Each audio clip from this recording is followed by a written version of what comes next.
ইন্নাল হামদুলিল্লাহ ওয়াসসালাতু ওয়াসসালামু আলা মান লা নাবিয়্যা বা'দ আম্মা বা'দ। আজ এমন একটি বিষয় নিয়ে উপস্থিত হয়েছি যে বিষয়টি অত্যন্ত গুরুত্বপূর্ণ। অনেক মানুষকে দেখা যায় যখন মানুষ মারা যায়, মাইয়েতের কবরের চারপাশে চারজন দাঁড়ায় এবং চার খুঁটি নিয়ে দাঁড়ায় এবং চার কুল বলে।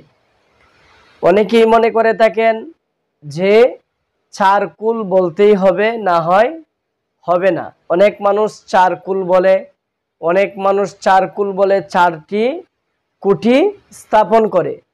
অনেক মানুষ দাফন করার আগ থেকে চারটি কুঠি স্থাপন করে, এরপর দাফন করার পর ওই চারটি কুঠিকে আবার উত্তোলন করে চার কুল বলে।